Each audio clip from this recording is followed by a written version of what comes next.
Hola, queridos hermanos y hermanas en Cristo que nos están escuchando o nos están viendo por los medios de comunicación, por Facebook, YouTube o Instagram. Bueno, me voy a presentar.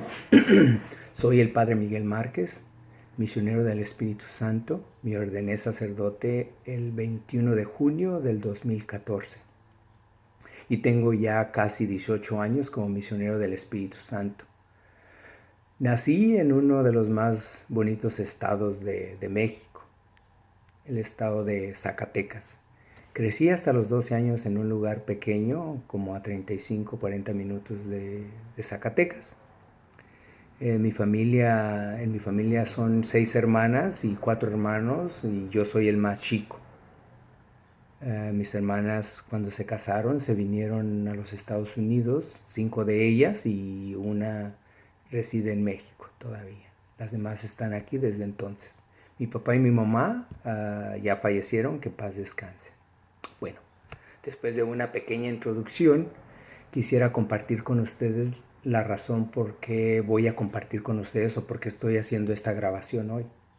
Y es porque quiero responder a 2 preguntas que desde hace varios años mucha gente me ha hecho durante mis visitas a diferentes estados o diferentes retiros aquí en Estados Unidos. Siempre de terminar algún retiro, la mayoría de las personas me dicen: Padre Miguel, en otra ocasión comparta con nosotros cómo era su vida antes de ser sacerdote y qué significa ser sacerdote para usted hoy. La verdad es que sí he regresado a algunos lugares, pero no a compartir cómo era mi vida antes de ser sacerdote. Por eso se me ocurrió grabar este video y compartir con ustedes para contestar esas 2 preguntas. Quiero iniciar citando el Evangelio de San Juan, donde en el capítulo 21, versículo 25 nos dice que Jesús hizo muchas otras cosas. Si se pusieran todas por escrito, pienso que ni en el mundo entero cabrían los libros. Y eso es cierto. ¿Se imaginan ustedes si cada uno de nosotros o en el mundo entero escribieran o publicaran todas las experiencias de Dios que vamos teniendo? Realmente no cabrían para ponerlas en un libro y propagarlas o ponerlas en libros. Son demasiadas experiencias de Dios. Y hoy precisamente en este día quiero compartir con ustedes sobre cómo el amor de Dios transformó mi vida, para darle gloria a Dios y gracias por todo lo que ha hecho, y también pues en respuesta a todas estas personas. Todo empezó cuando por primera vez en mi vida experimenté el amor de Dios, este amor incomparable de Dios que transforma todo. Para mí de allí fue todo el fundamento para lo demás. Antes de esta experiencia mi vida era una tragedia. Mi vida no tenía sentido. Estaba perdido. No tenía ningún objetivo. Yo estaba herido por las experiencias que tuve cuando era niño con mis padres y por consumir drogas. Déjame decirte que todo inició cuando fui a un retiro juvenil en el centro de Los Ángeles, en la Convención de Los Ángeles. Recuerdo muy claro que era un mega retreat, ahí un retiro grande. Allí fue donde por primera vez yo experimenté el poderoso amor de Dios en mi vida. Ese amor que me cambió la vida para siempre. Pero antes de asistir a este retiro, como mencioné antes, mi vida no tenía ningún sentido. Era una tragedia. Estaba centrado mucho en mí y no sabía recibir amor ni dar amor a los demás. Yo me vine a los Estados Unidos cuando tenía 12 años de edad y viví con mi hermana mayor y mi hermano mayor en Los Ángeles, en Echo Park, a un lado de los Dyers, del estadio de los Dyers. Después me fui a vivir a Long Beach, California, con otra hermana. Y allí empecé a experimentar de una manera más profunda y horrible el racismo, la discriminación en la escuela y fuera. No me sentía bienvenido por mis compañeros. No me sentía parte de ese mundo nuevo para mí. Me sentía muy mal sin amigos. Pero después de un tiempo comencé a platicar con ellos, con los demás compañeros y me los hice amigos. Y después me hice parte de su pandilla. Ahora lo reconozco que lo hice por dos razones. Una por sentirme aceptado y la segunda por protección. Recuerdo que comencé a vestirme totalmente diferente. Toda la gente lo notó. Empecé a vestirme con pantalones grandes, baggy pants que les llamamos, y empecé a vestirme como pachuco, como en el estilo de los 60. Y a los 14 años me puse mi primer tatú. Pero siempre me cuidaba que mi familia no supiera nada de lo que hacía. Sobre todo del tatú, me lo cubría para que no se dieran cuenta. Después, poco a poco, inicié a consumir drogas, marihuana, después cocaína y después angel dust. Yo me sentía bien, ya no me sentía rechazado más. Me sentía como en familia, con mis amigos. Me sentía sobre todo protegido y aceptado. Recuerdo que me iba con mis amigos a cruise around, a pasearme por las calles en Whittier Boulevard y en el este de Los Ángeles, escuchando sobre todo música de los 60s, oldies but goodies. Y recuerdo que yo y mis amigos, aunque nos divertíamos, pero nos divertíamos malamente.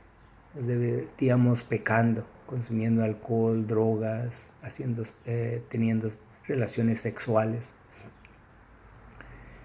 Todo aparentemente estaba bien, pero hasta que mis amigos y yo empezamos a meternos en problemas con las demás pandillas. Quiero decir que mi familia, cuando se dio cuenta en lo que yo estaba involucrado, mi familia siempre hizo lo imposible para mantenerme alejado de las pandillas y las drogas. Mi familia, buscando qué hacer para alejarme de todo esto, me envió a vivir a Boise, Idaho, con mis primos y mis tíos, y también para que trabajara, ya que allá se podía trabajar siendo menor de edad. En otra ocasión me enviaron a Seattle, Washington, a vivir con mi hermana. Una de las hermanas de las 5 que tengo aquí, me enviaron a vivir con una de ellas. Ella vivía en Washington, en Seattle, Washington. Pero siempre que me enviaban a otro estado, siempre regresaba a California. Y siempre volvía a lo mismo, una y otra vez. Mi familia ya estaba muy cansada de mi conducta.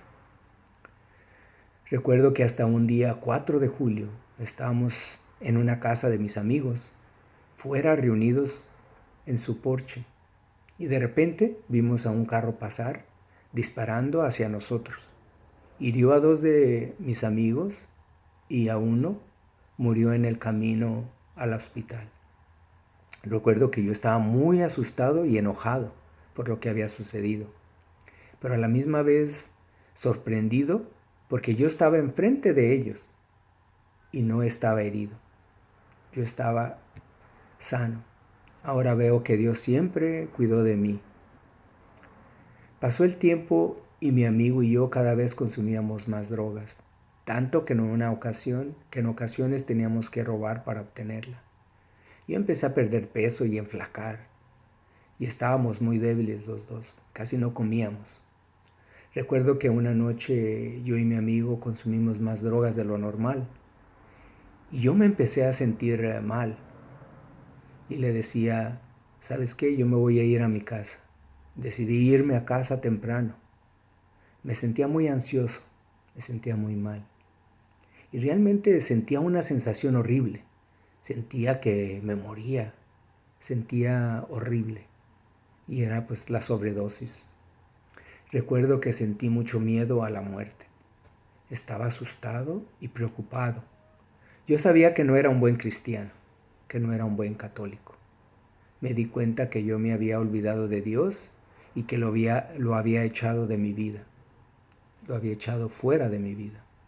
La angustia iba creciendo y mi cuerpo empezó a temblar demasiado. Quería orar, pero no podía. Recuerdo que trataba de decir el Padre Nuestro, pero no me acordaba ni podía decirlo. Hacía ya tanto tiempo que no oraba y me había alejado de Dios. En ese tiempo yo vivía con una de mis hermanas y entonces cuando llegué a la casa le grité por ayuda. Recuerdo que mi cuñado, cuando escuchó que yo le estaba gritando por ayuda, él le decía a mi hermana, no te preocupes, todo va a estar bien, solamente dale un vaso de leche y se le va a pasar. Yo recuerdo que yo pensaba, decía, no, esta vez sí estoy mal. Yo estaba muy ansioso y insistí y volví a gritarle por ayuda a mi hermana. Claro, ella vino hacia mí y le pregunté que si tenía una Biblia. Ella me contestó, claro que tengo una Biblia, siempre la he tenido. Pero también me empezó a decir, mira qué mal te ves, mira cómo estás. Tanto tiempo te hemos dicho que cambies, que dejes de usar droga, que cambies de vida. Yo recuerdo que le contesté, esta vez va a ser diferente, porque me encontraba o me sentía demasiado mal. Te prometo que hoy voy a cambiar, ahora sí va a ser diferente. Pero por favor, dame la Biblia, le decía yo a ella. Yo recordaba que cuando era chico, en las clases del catecismo aprendí que la Biblia verdaderamente era la palabra de Dios. Entonces pensé que si no podía orar, al menos podría abrazar la Biblia. Entonces me dormí abrazando la Biblia. Y sorprendentemente empecé a ver mi vida como si fuera una película, desde mi niñez hasta los 19 años. Y después de terminar de ver mi vida, me di cuenta que no había hecho ninguna buena obra durante ese periodo de mi vida. Y yo pensaba, yo no me puedo morir así, con las manos vacías. Yo estaba seguro que me iría derechito al infierno. Recuerdo que en ese sueño, o bendito sueño, lo recuerdo como si fuera ayer, en ese sueño yo vi a Jesús, con un manto que brillaba, con una luz resplandeciente, que desprendía también a la misma vez una paz inmensa. Entonces Jesús se sentó a mi lado, tomó mi cabeza y la puso encima de sus piernas. Mirándome hacia mí, sonriendo, me dijo estas palabras. Tengo una mejor vida para ti. Tengo una misión para ti. En ese momento yo ni tenía la menor idea a lo que se referían esas palabras. Yo solo disfrutaba de esa paz inmensa que sentía. Y nada tenía más sentido que estar en esa paz, que experimentar eso. Esta experiencia y sus palabras es algo que nunca olvidaré por el resto de mi vida. Recuerdo que cuando me desperté al siguiente día, todavía seguía sintiendo esa paz profunda en mi corazón. Me sentía por primera vez diferente, como si me hubieran quitado una venda de los ojos o como si hubiera permanecido en un túnel o en un cuarto escondido. Yo me sentí como si me hubieran trasladado de las tinieblas a la luz. Veía todo diferente, así como dice la escritura de la carta a los Colosenses, en el capítulo 1, versículo 3, dice, Él es quien nos arrancó del poder de las tinieblas y quien nos ha trasladado al reino de su Hijo amado, o sea, al reino de la luz. Recuerdo que esa mañana temprano mi hermana estaba en la cocina haciendo el desayuno y yo no podía ocultar lo que me había pasado. Y le dije, bien entusiasmado, anoche vi a Jesús en un sueño. Y ella me miró como diciendo, ay, por favor. Pero antes de que hablara más o dijera algo otra cosa, yo le dije, yo sé. No estoy loco. No he fumado nada todavía. De verdad, créeme, era Jesús. Era de verdad Él. Me puse a pensar en ese momento que desde mi niñez hasta mi juventud siempre pensé que mi familia tenía que hacerse responsable por mí. Yo no era agradecido, era muy egocéntrico y ambicioso. Me centraba mucho en mí, pero por primera vez deseaba decirle algo bueno a mi hermana. Empecé a darle gracias por todo lo que tuvo que pasar por mí, por toda mi descontrolable conducta. Le dije, te prometo que esta vez voy a cambiar. Por primera vez me sentía y veía todo diferente. Sentía como si Jesús y su paz no se hubieran ido de ese sueño. Ese sueño que me marcó para siempre la vida.